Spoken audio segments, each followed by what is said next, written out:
Okay, this is a quick demonstration of the Carousel clock divider unit, which is a bespoke unit that I made for the ER-301.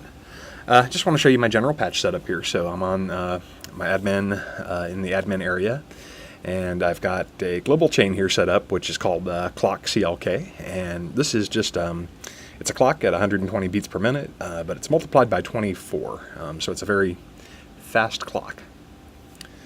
So that's my global chain.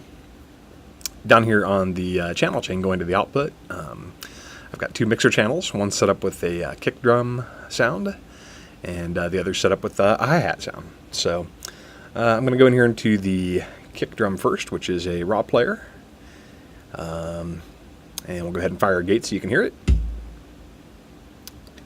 And what I'll do is I'll come down here and insert the Carousel clock divider. So in this case, I'm actually not going to use the carousel feature on the kick. I'm just going to use this as a standard clock divider. You can see here I've got 4 dividers, D1 through D4, and we'll just use the first one here, D1, which is set to divide by 24. You remember up on the global channel, I've multiplied this 120 BPM clock by 24. Here I'm dividing it by 24, so I should get a kick drum every beat. So now that I've got the Carousel clock divider here, I'll just go in and select my global clock channel, and I should be getting a kick on the beat.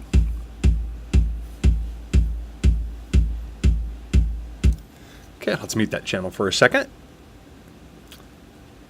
One last thing in here. I do want to hook up the reset on this. So the reset really is going to come in useful if you're using more than one of these Carousel clock dividers, because as you can see, it's based on counting pulses, and it's sitting there and it's counting up. So if I fire a reset event into it, it will start the count back over at 1. So I'm going to connect this, in my case, to a teletype sound computer trigger. On port 1. You don't need a teletype for this. You could just hook these up to any of the same inputs, like on a manual gate or a manual trigger or something. The key is just to kind of fire them all at the same time so that they get in sync. Okay. So back to the hi-hat mixer channel. This is where it's going to get interesting. We'll fire this manually. Oh, got the sound muted. I'll just leave it muted. You guys know what a hi-hat sounds like. We'll come in here, and it looks like I already had this set up. Let's just delete everything out of here so you can see it from the ground up. Alright, so we're in the hi-hat's gate or trigger. I'm going to go ahead and insert a Carousel clock divider. And just like the other one, we'll go ahead and hook this up to the global clock. And let me unmute my volume for a sec. And you can kind of hear they're a little bit out of sync. So let me go ahead and connect this reset up to the same trigger as the other one. And now I'll just go ahead and fire that event from the teletype. So now we've got them synced up. You can hear they're firing at the exact same time. So this is where it starts to get a little bit interesting. So right now I'm dividing by 24 on the first clock divider. Let's set up the second clock divider to go twice that fast. So we'll divide by 12 here. And in order to switch to the second divider, I want to fire a trigger into this rotate. You can see right now up here above the rotate it says 1, so it's the carousel is on clock divider 1. If I manually fire this, and again it sounds a little bit out of sync, so I'm going to go ahead and fire another reset event to line them up. Let's set this one to, I don't know, maybe 8 to get some triplet kind of notes. And let's set this one to maybe 16 to also get some other triplet kind of notes. So now if I fire again, I'll move to divider 3.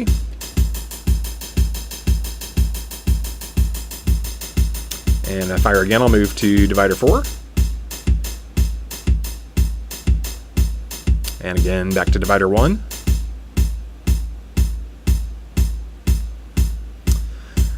I think the last parameter on here that we haven't covered is the size parameter.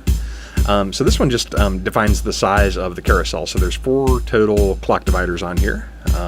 If I wanted to, I could reduce this and bring it down to, say, 2. So that will only engage the first 2 clock dividers. So now firing an event here is going to move it to clock divider 2. And firing it again, I'll move back to channel 1.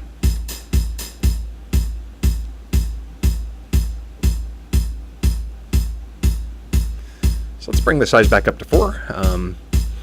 I thought this was kind of interesting to use in conjunction with another bespoke unit. So let's go ahead and put one more of these clock dividers in here.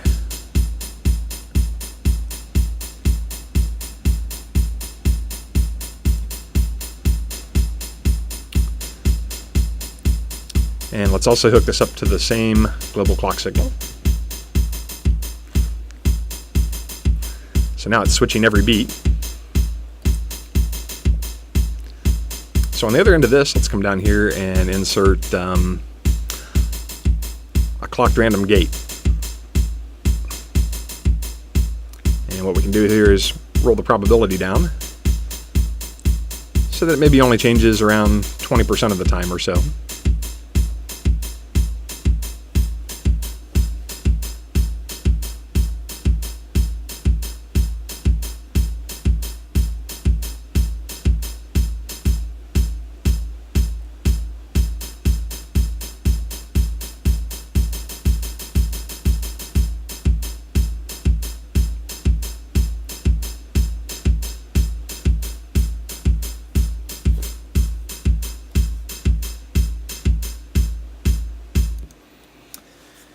And I think that sums up the Carousel clock divider. Hope you're able to find a use for it. All right, take care.